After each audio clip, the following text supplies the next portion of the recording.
Okay, cool. All right, so let's get started. I think tonight will be fun. One of the things that I always find interesting about this one is the pelvis is this so misunderstood bunch of joints in the human body. So with that, we'll start with the new stuff, the little info, because I have a really important one coming up because we're starting to get into September, kind of the flu season. So I have a new add-on to my normal nerd list so that all of everybody I know, I make them take it, right? So it's quinine, vitamin D, C, zinc, selenium if you want to, right? So those are the 5-ish I want to put on there. But today I want to talk about one. It's super important. It's interesting because you know how vitamin D is actually a hormone, pretty much. So it allows your alarm system to set in the right tone. Vitamin K2 is actually similar function like a hormone for your blood clotting. Okay, so it's really important. Vitamin K2 is super important for calcium regulation, all those different things that we're starting to hit calcium, magnesium real good because everybody's seeing that. The problem is K2 is that one, and it has to be almost like a perfect balance. You got to get just enough. You have to have enough of it to, get it rolling. So, and it's super important, especially with, the various like viruses that are out there. If you ever noticed in people had problems with blood things, right? And one of the problems with that is you can't get those immune system, in my opinion, you can't get those immune system cells to where it needs to if you're like on a blood thinner or those kind of things. Vitamin K2 is something you want to talk to your medical doctor about if you're on some type of blood thinner. But it is a super important one. A lot of your supplements will not have it in there because you have to regulate it so well. So you're going to take exactly the amount that you need per day. A lot of your green vegetables and all those is going to have it, just like a lot of the other things. It's the dark green veggies are really good with vitamin K2, but it's going to be important as we get into that flu season of just the various things that have hit the world. And I'm going to be pushing it pretty hard in the next bunch of these. So that's how that goes. But so vitamin K2, remember that, study it. If you need questions on it, let me know. We're going to be adding it and seeing how everybody does.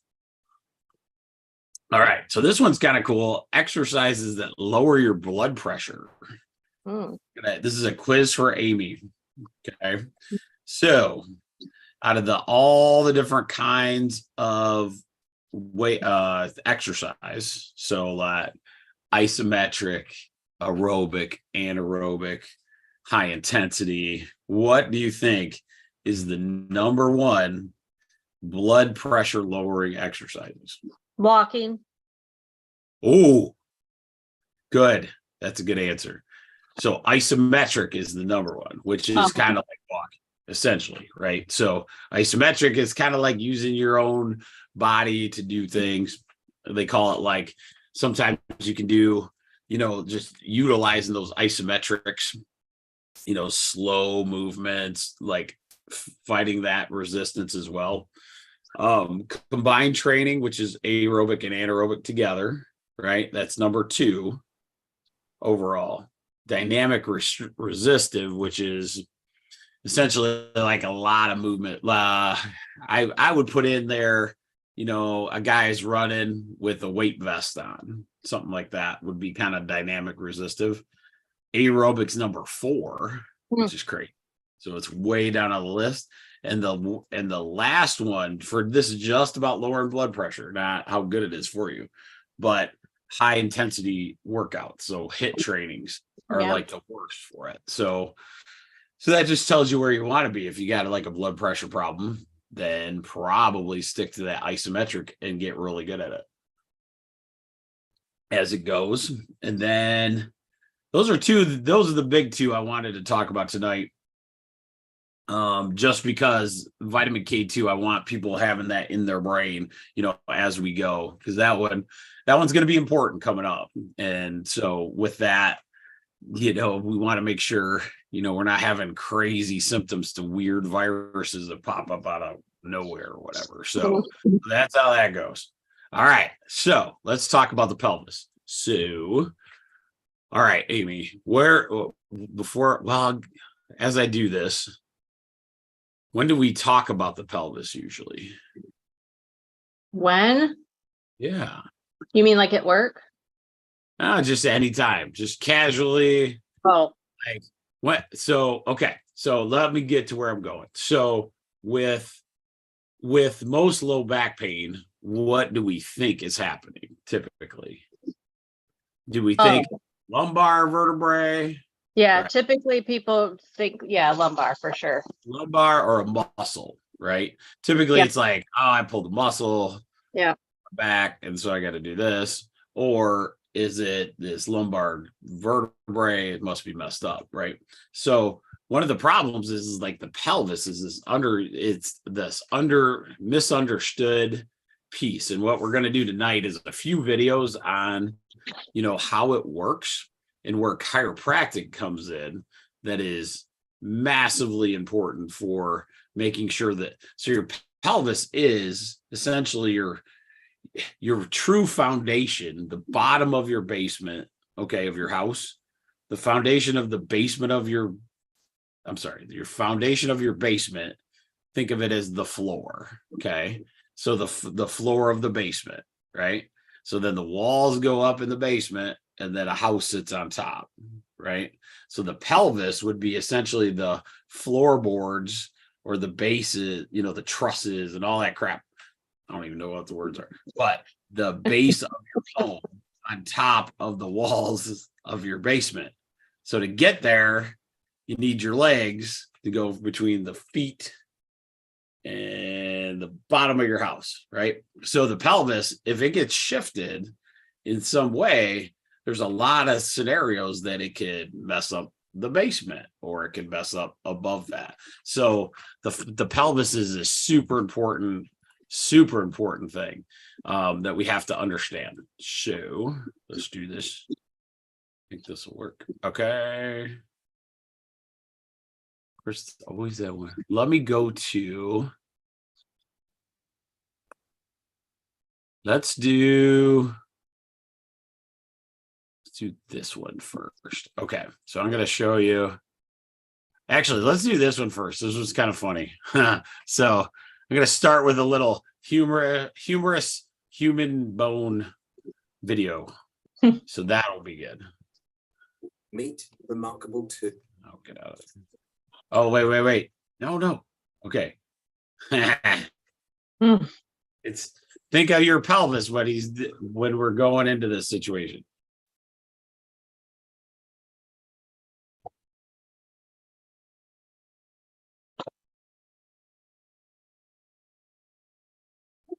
I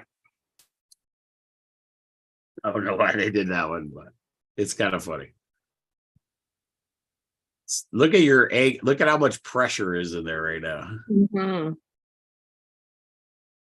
Okay, we're sleeping. This one happens common. And then whatever that is. Belly dance.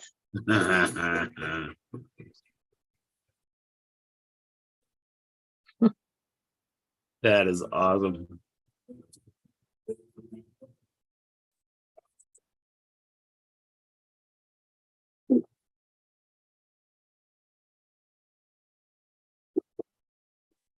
I don't know what we're doing here.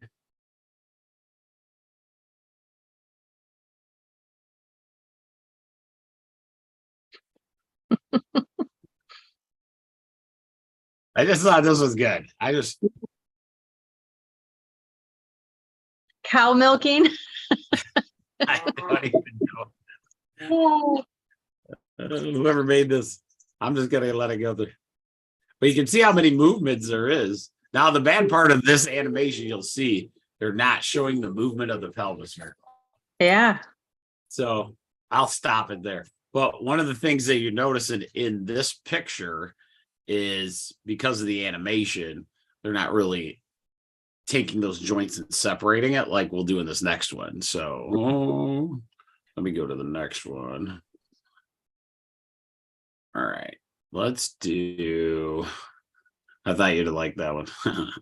Okay, so this one's pretty cool. This one is a little longer, but it'll give us a good idea what's happening. So just look at all the bones. You're talking this, when people say sacroiliac joints, this is what they're talking about. Okay, so your tailbone and your sacroiliac joints. Meet the lower part, the inferior part. Okay, so this is a tutorial on the bones of the pelvis. So you've got a few bones that make up the pelvic skeleton. So you've got these two large hip bones on either side, the sacrum, and you've got the coccyx.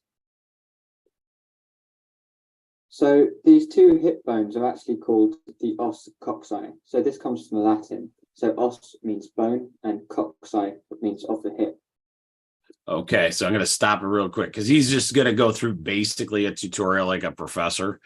So this, can you see my little mouse? Barely, but I'm on my phone, so everything's smaller. But yeah, I can see it. Okay, so me moving it. Mm-hmm. Okay, so these are called your sacroiliac joints, like in there and there. This is your tailbone here, and then underneath here is that pubic symphysis that we hear about a lot in pregnancy and those kind of things. So just to let you guys understand like how this works. Now you can see that as it's straight, like level pelvis here, you can see how this is where that disc would be, right? So to bulge those kind of discs, you got to like move, possibly have the pelvis not be in the right position, but I'll let him continue. So it's the bone of the hip bone. So you've got two hip bones, a sacrum and a coccyx. So the pelvis is separated into two regions. You've got the upper region, the superior part of the pelvic bone, which is called the false pelvis, and it's also called the greater pelvis. And you've got the lower part, the inferior part of the pelvis, which is called the true pelvis or the lesser pelvis. So the upper part of the pelvis is called the false pelvis because it's often regarded as part of the abdominal cavity rather than the pelvic cavity. So the lower part is the true pelvis because that contains the actual pelvic cavity. So the lesser pelvis begins at the pelvic inlet, which is formed by this rim here. I'm going to skip ahead a little bit. Okay. Is that okay? Mm-hmm. I just don't want him to, I want to get to where the hip and the femur bone are. Okay. Which are joined by cartilaginous joints at the acetabular fossa. So this is the acetabular area. So that's the ball, that's the socket where the femur head goes in. Okay. So the it sits right in there. All right. And this is where the head of the femur articulates with the hip. So this is the hip joint. And at birth you've got three bones. You've got the ilium superiorly, the ischium posterior inferiorly, and the pubis anterior inferiorly. And just at this region here, they're all joined by cartilaginous joints, and these are fused in the adult. So it's actually one large bone in the adult. Okay, I'm going to skip ahead again.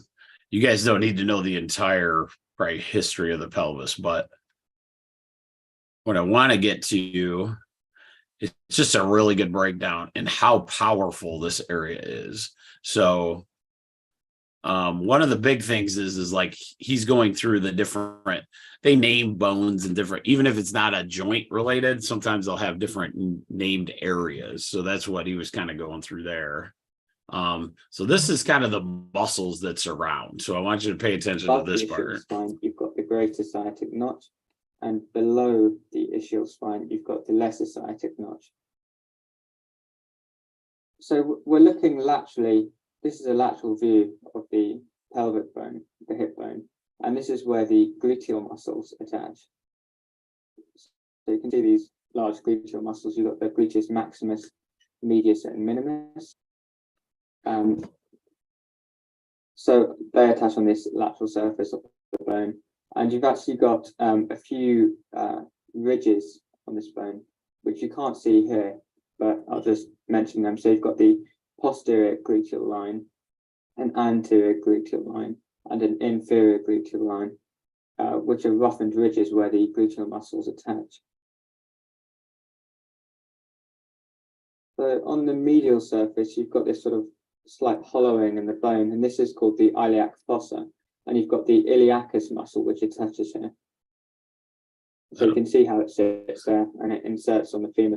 Okay, so this is where it starts getting super interesting, because you go, so as your pelvis is like you've seen this, it's basically this shape, this very super strong structure that is, it moves and it's super powerful. If you saw all those gluteuses and the, all those muscles in there, this is where Amy's, with massage type situation, there's so many different muscles in there that really can be inflamed without you knowing it, because it's such a powerful limited motion, because it has to stay strong, right? But why did the good Lord put a bunch of muscle around that area? It only makes sense. Yes, because it has to be, your foundation has to be good, right? And so this is one of the things that happens, and I'll bring it up right now. Women, as we age, we sit a lot more, so we stop using the butt muscles and everything that attach in those hips. And then guess what the number one osteoporotic bone is for women? It's the hip or the shoulder. Why? Because the muscles that they used to have aren't there anymore. So then, and always remember this, if the bone is there, or I'm sorry, if your bone starts to degrade, really it's about that muscle strength, because if the muscle strength is there, the bone will rebuild. That's a lot of things that not a lot of people know. And so Amy knows this too, but in my office, if every lady that ever got one of the osteoporosis checks comes in and says, what should I do? And I tell them all the time, weight lift for your shoulders and your hips. If you did nothing else in a weight room for the rest of your life, that's all I care about, because those two ball and sockets are the ones that lose the most muscle over time. So why not keep that muscle tension, that muscle strength up? And that's really, this flexes the hip. It's one of the hip flexors. So another quick thing to mention before moving on is the angle of the pelvis. So if we just imagine a horizontal line running along here, the angle of the pelvis is actually at about 50 to 60 degrees to this horizontal line. The angle of the pelvic inlet. So the pelvic. Okay, that's big, important before we leave this guy, because you can watch this video and like really learn like the entire pelvis stuff. But back here where he's talking about that angle is super important. You see how your pubic symphysis is actually kind of angled down? Well, then it creates an ability of your spine to like turn and be a curve, right? So when you see the curve, the lower lumbar curve, and this is what we're going to talk about today, some people don't have this, right? It's gotten out of them, or they just never learned to walk that in that shape. Okay, so we're gonna let me bring this out of there. Does that make sense, Amy? Hopefully I'm making sense, because I could talk about this one all day. It's like, yeah. Okay. So with the pelvis, a lot of times it is your determining factor pretty much in how your low back curve looks. Let me look that up real quick.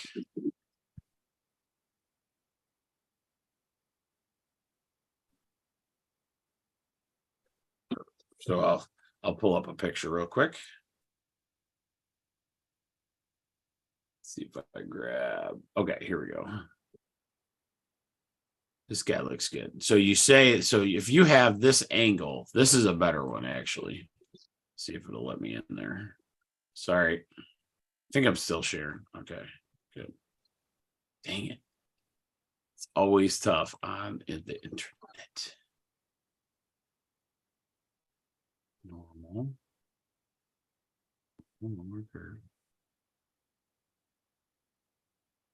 Okay. Well, let me show you a picture. You probably, let me see if it'll let me do that. Of course not. Give me that little picture. Bam. They always hide the pictures. It's fascinating. Okay. Let's see. I'll find one. You can't hide them all, intranet. Okay.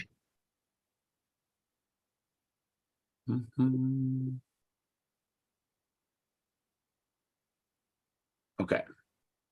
All right, we'll just do it at an angle. Come on, baby. Give it to me. Okay. Is that that's probably small, isn't it? It's tiny, but you can kind of see the curve in there. Can you see that? Yeah, I can see it. So if you look at the middle picture, you can see, and this isn't even a good curve, really. It's actually a little less than it should be. But you can see how the pelvis has to angle a certain way to get that angle, because then it allows for freedom of motion for those lumbar vertebrae to do. So what do we do a lot of times in our life? We bend, right?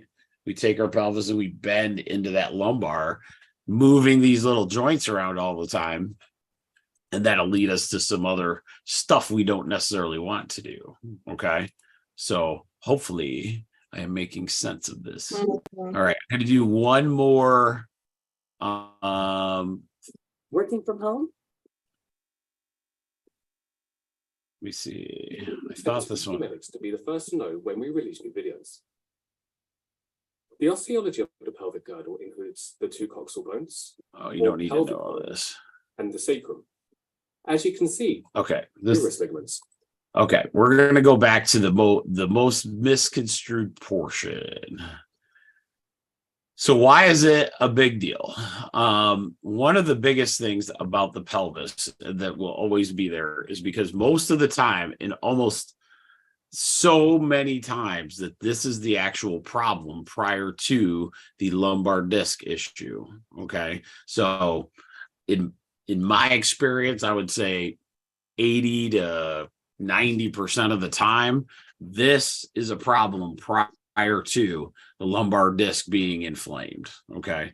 It's just this, because it's such small motion in that pelvis and it's super powerful. So think like a big tank. It can't move very fast, but you don't want to be in front of it because of the power that tank would have. Right. But it doesn't have as many moving parts, let's say. So that's kind of what your pelvis is. And so what happens is when these pieces of the puzzle are not put together like really tight, like Legos, so they have that free motion, this begins a chronic problem. So if you have, let's say, an SI joint that gets hurt, so that SI joint shifts and it shifts in the wrong position. Well, you can adapt to that really easy for a long, long time. This is why we see kids that get, and a lot of your scoliosis will start here, or you know, tons of little things can happen where you have these small curves that show up. Most of it is because our body's ability to go, okay, instead of my hips sitting, I'm sorry, oh, there's a camera. So instead of my hips sitting this way, even, right? All of a sudden one starts not being even. Well, it doesn't hurt a lumbar vertebrae, or it doesn't irritate a nerve when I'm young. I'll adapt away from it. I'll adapt away from it, and it'll create a little curve going.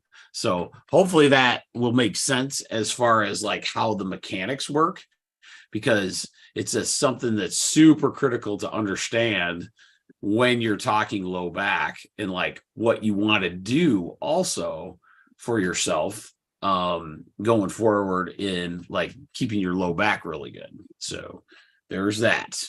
All right. So let me get into, so I'm going to move this. I'm not going to let this guy talk too much, but you can see one of the things that's huge is the pelvis is all about ligaments. Okay. So there's a ton of muscle and a ton of ligament that protect these joints.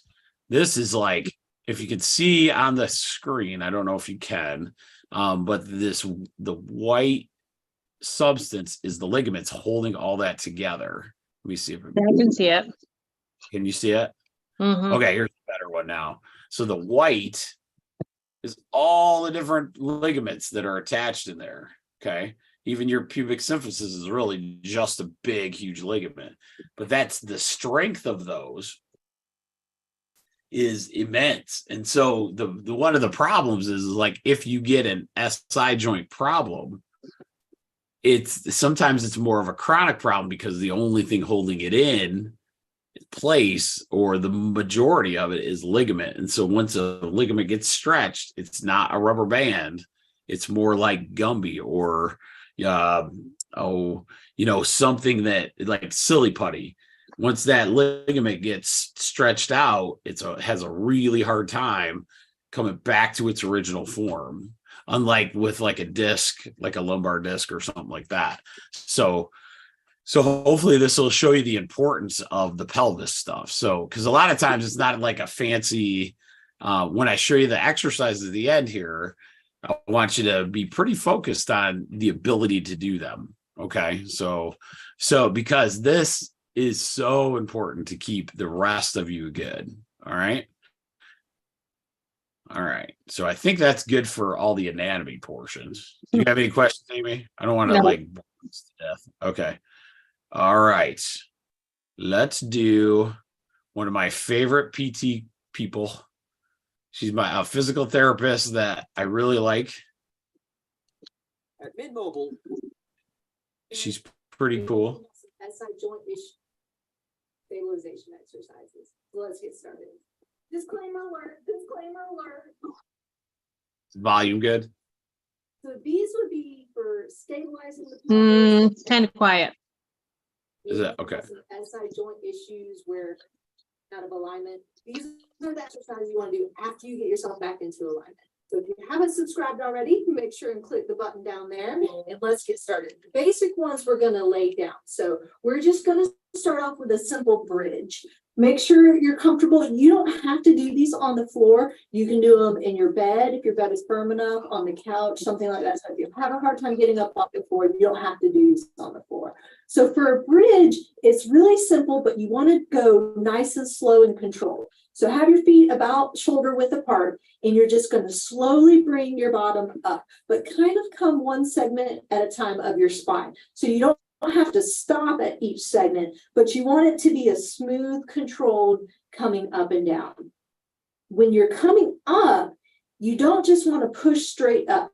Bring your knees forward. That kind of helps work those glutes to help stabilize the pelvis, and then nice and slow coming down. So you can do just a little pause at the top if you want to hold it for 3 seconds or so, or you can just kind of continuously come up and down. But make sure you're controlling it, you're activating all those muscles, you're kind of pushing forward when you come up so you're not arching your back and you're using those muscles that you're supposed to. So I would just start off with maybe 10 of these, and then you can slowly work your way up from there.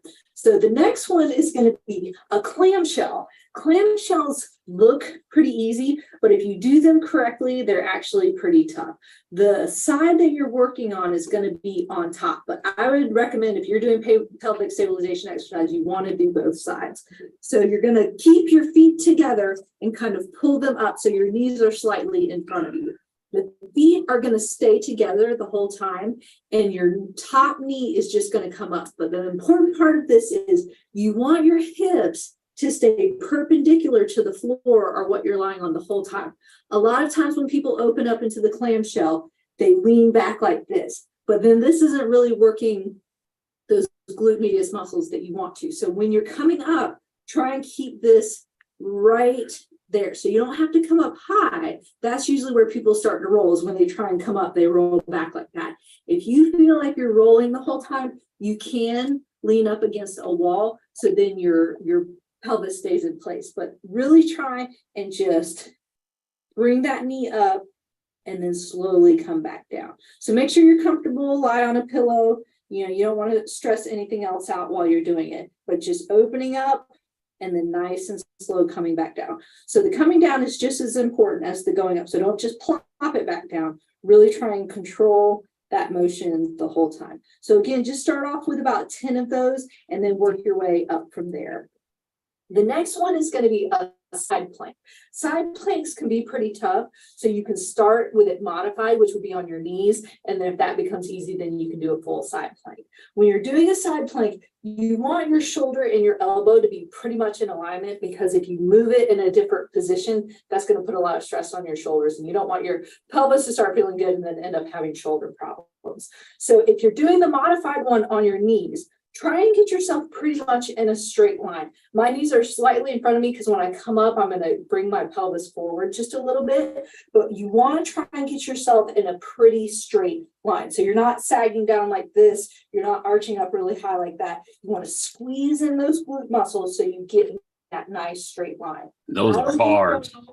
Holding 5 to 10 seconds. Make sure you're squeezing those muscles to hold it there. And then come back down. You can do maybe 5 or 10 for 5 or 10 seconds. If that's easy, then you can go into the full plank. So now you're just straightening out. You want, again, your body to be in a completely straight line.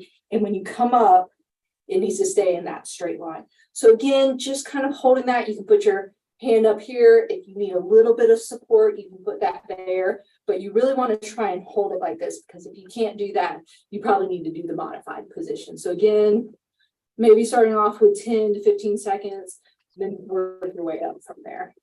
So then the next one, you're going to lie all the way down again, and you're going to go into a sideline hip abduction. So this again is kind of working those pelvis muscles all around that area, those glutes, glute medius. So the top leg is now going to be straight. You can keep the bottom one bent just for support, but again, you want to keep your hips kind of perpendicular to the floor. If you're rolling back, then you're not getting the muscles working that you need.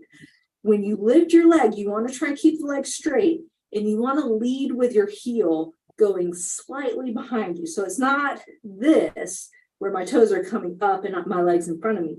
It's going back that way. So really activating those muscles when you go back. And even this way, you don't want those toes to come up. You want that heel to go up first as you're coming slightly back behind you. So again, just starting off with 5 or 10. If that becomes easy, you can work your way up. If you get to 20, 25, you can put a little weight around your ankle.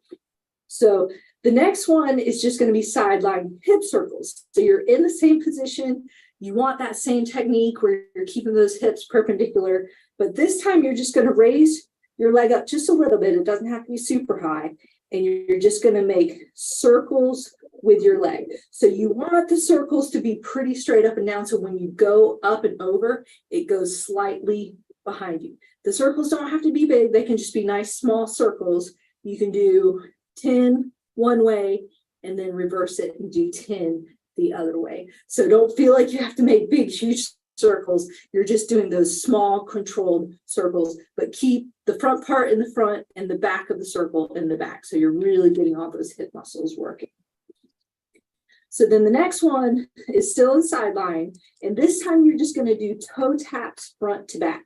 So all the same stuff, still keeping that pelvis in perpendicular alignment. And this time, if you want to put your other leg out, you can to use it as a target, but you don't have to. So you're just going to come up, tap to the front, come back up, tap to the back. So you're just nice and controlled, tapping front to back. You can go a little slower than this if you want to. I wouldn't go too much faster, because then you're just going to start using momentum instead of using your muscles for the control. So a slow, steady motion is probably the best. And I'd say, again, 5 taps on each side, total of 10. Make sure you're flipping and doing the other side too for all these exercises, so you're getting that strengthening on both sides. So the last one, you're going to come up into all fours or quadruped. And so this one's kind of silly, kind of funny, because we call it fire hydrants. So it's kind of like it sounds if you see a dog going up to a fire hydrant. But when you're in quadruped, you want to still make sure that your shoulders are pretty close to level with your hands. You don't want your hands way out here. You don't want them under there, because you want to keep your shoulders nice and stable to not hurt those very much. You want your back to be pretty straight, so it's not sagging down. It's not up like this. You have a good tilt in your pelvis. You're using that core to keep you nice and tight.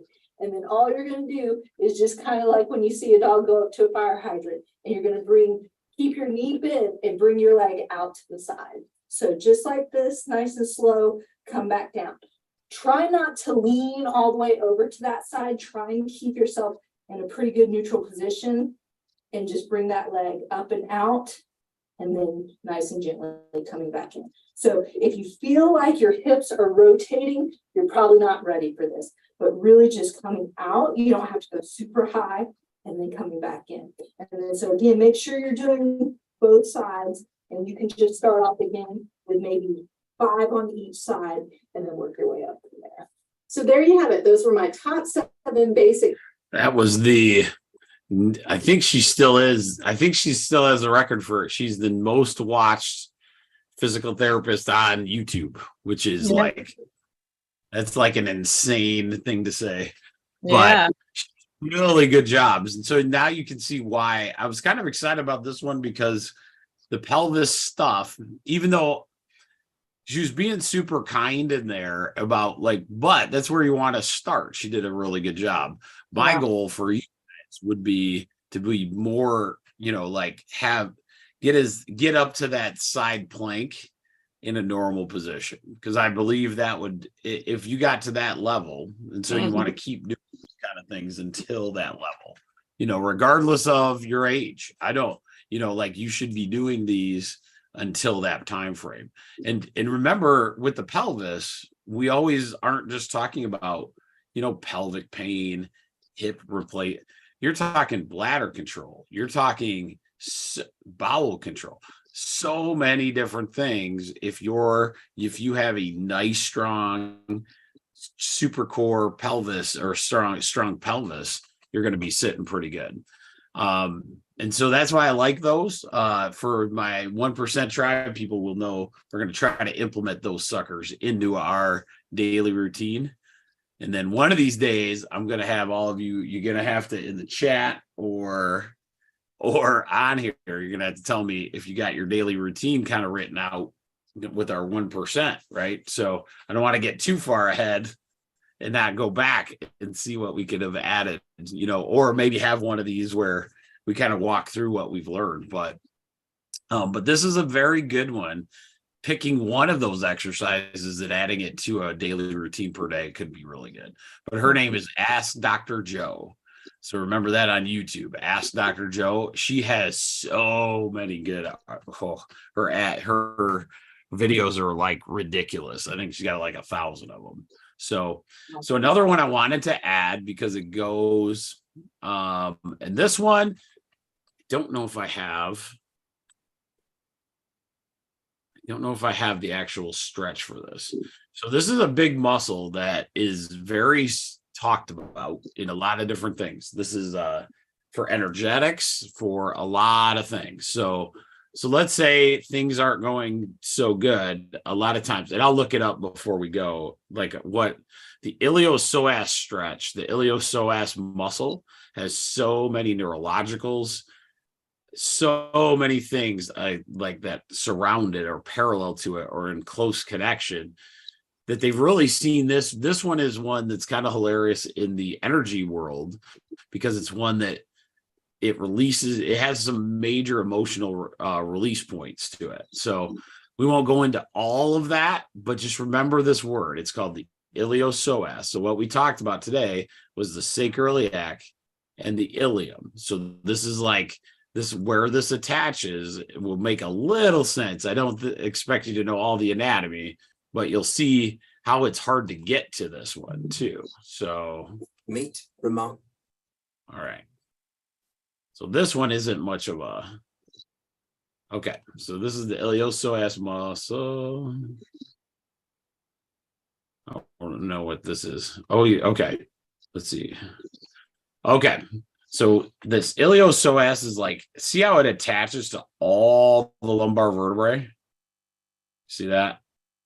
So we have the and into your inner thigh, so into your actual like femur or your hip area, right? So that's a big deal, and it's a lot of control mechanism. If you think so if you see on the screen, oh, let me bring it up, get it a little bigger. So L1, L2, L3, L4, L5 have a muscle attachment to these big dogs, right? And so that allows that leg to lift. That's one of the major things that lifts your leg up. So one of the things I do about myself was that when I started getting into like running or biking, one of the things I noticed was in my sport of choice, I never really knew that I never engaged my core very much. And so and what you do is you can tell your brain, let's say you want to get into running or biking, you can actually kind of engage this muscle to help you raise your leg up. So you can kind of feel like, I tell people, use your leg or use your abs to lift your leg, right? And that's a weird feeling, but all of a sudden your leg will move a lot better, as we go. So I just wanted to show you that. Let me see. So there's the motion it does. That's the other motion. So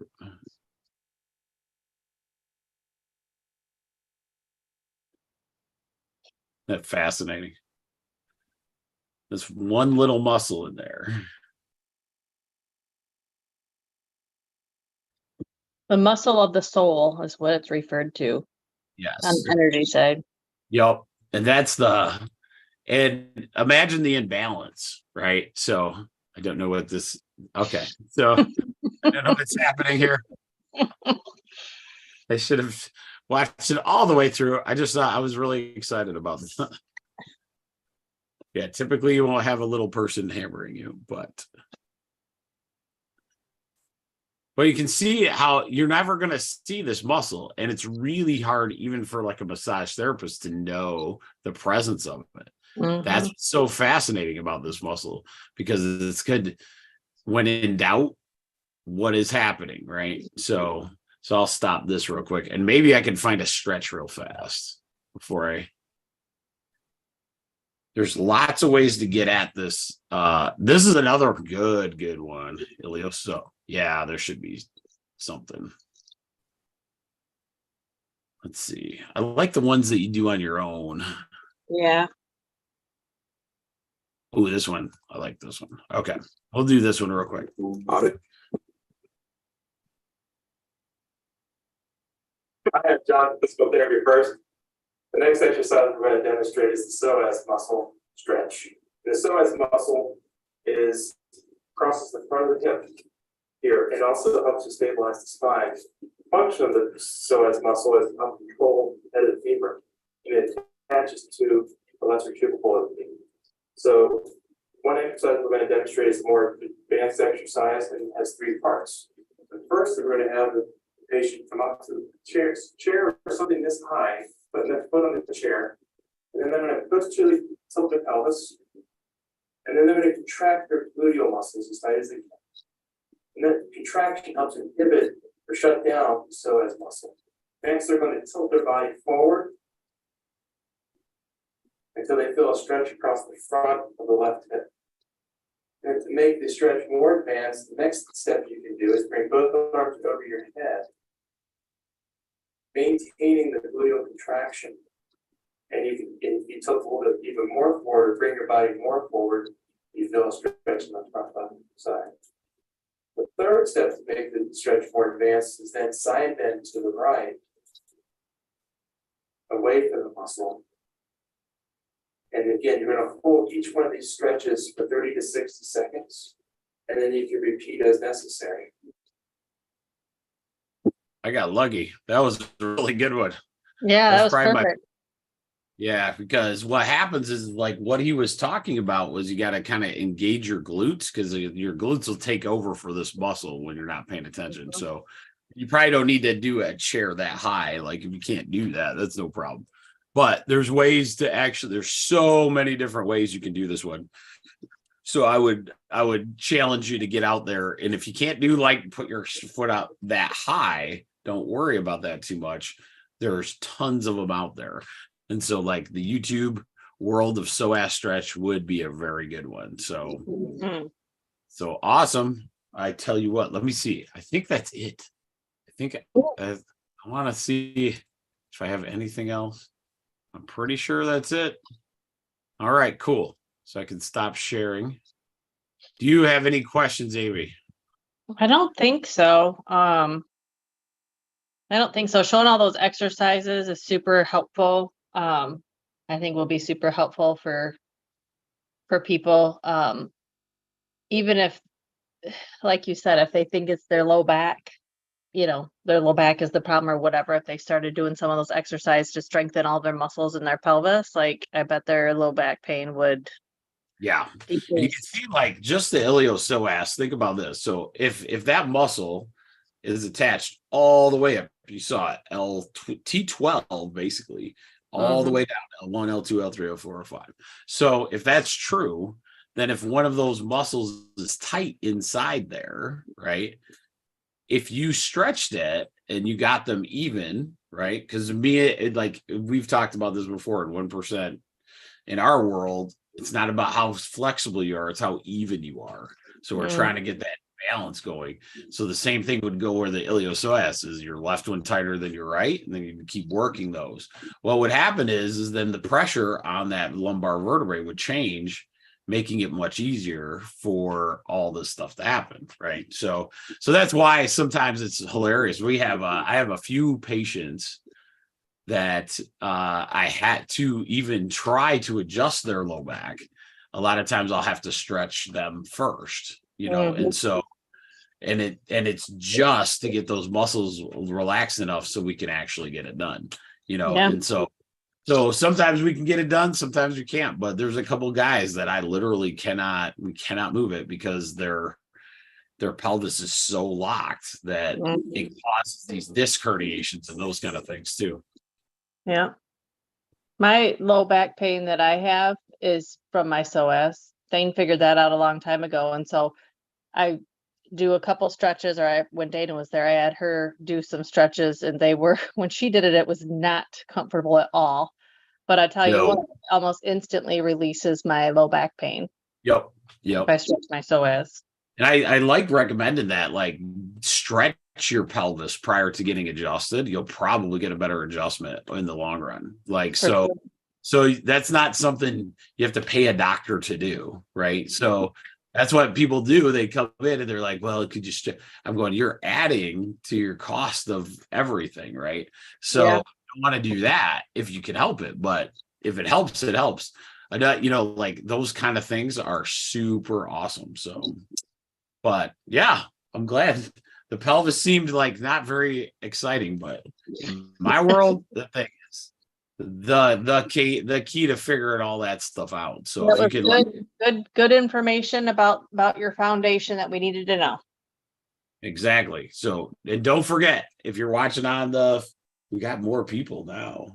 Dang, we're getting popular, Amy. It's good. All right. So if you're watching us on Facebook, I think that's the only one, or the YouTube, which would be crazy, but if you look in the thing, it's tribe1.substack.com.